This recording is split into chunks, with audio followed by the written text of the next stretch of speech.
ಸ್ವಾಗತ ವಿದ್ಯಾರ್ಥಿಗಳೇ. ಹಿಂದಿನ ಭಾಗದಲ್ಲಿ ನಾವು ಈಜಿಪ್ಟ್ ನಾಗರಿಕತೆಯ ಪರಿಚಯವನ್ನು ನೋಡಿದ್ದೇವೆ.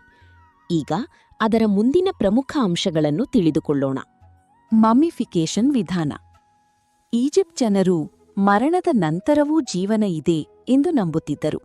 ಆದ್ದರಿಂದ ಮೃತದೇಹವನ್ನು ಸಂರಕ್ಷಿಸುವ ಮಮ್ಮಿಫಿಕೇಶನ್ ವಿಧಾನವನ್ನು ಅನುಸರಿಸುತ್ತಿದ್ದರು.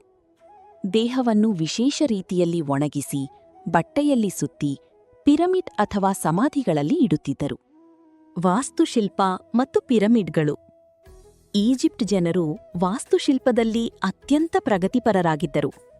ಪಿರಮಿಡ್ಗಳು, ದೇವಾಲಯಗಳು, ಭವ್ಯ ಕಟ್ಟಡಗಳು ಅವರ ಕೌಶಲ್ಯವನ್ನು ತೋರಿಸುತ್ತವೆ. ಗಿಜಾದ ಪಿರಮಿಡ್ಗಳು ಇಂದಿಗೂ ವಿಶ್ವದ ಅದ್ಭುತಗಳಲ್ಲಿ ಒಂದಾಗಿ ಪರಿಗಣಿಸಲಾಗಿದೆ. ಲಿಪಿ ಮತ್ತು ಶಿಕ್ಷಣ. ಹೈರೋಗ್ಲಿಫ್ಸ್ ಎಂಬ ಚಿತ್ರಲಿಪಿ ಇವರ ಪ್ರಮುಖ ಲಿಪಿಯಾಗಿತ್ತು. ಇದನ್ನು ದೇವಾಲಯಗಳ ಗೋಡೆಗಳಲ್ಲಿ ಮತ್ತು ಪಪೈರಸ್ ಮೇಲೆ ಬರೆಯುತ್ತಿದ್ದರು. ಶಿಕ್ಷಣವನ್ನು ಮುಖ್ಯವಾಗಿ ಪುರೋಹಿತರು ಮತ್ತು ಉನ್ನತ ವರ್ಗದವರು ಪಡೆಯುತ್ತಿದ್ದರು. ಆರ್ಥಿಕತೆ ಮತ್ತು ವ್ಯಾಪಾರ. ಕೃಷಿ ಇವರ ಪ್ರಮುಖ ಉದ್ಯೋಗವಾಗಿತ್ತು. ನೈಲ್ ನದಿ ಅವರ ಕೃಷಿಗೆ ಸಹಾಯ ಮಾಡುತ್ತಿತ್ತು. ಅವರು ಬಂಗಾರ, ಕಬ್ಬಿಣ, ಧಾನ್ಯ ಇತ್ಯಾದಿಗಳನ್ನು ವ್ಯಾಪಾರ ಮಾಡುತ್ತಿದ್ದರು. ಈಜಿಪ್ಟ್ ನಾಗರಿಕತೆ ವಿಜ್ಞಾನ, ಕಲೆ ಮತ್ತು ಆಡಳಿತದಲ್ಲಿ ಮಹತ್ವದ ಸಾಧನೆಗಳನ್ನು ಮಾಡಿದೆ.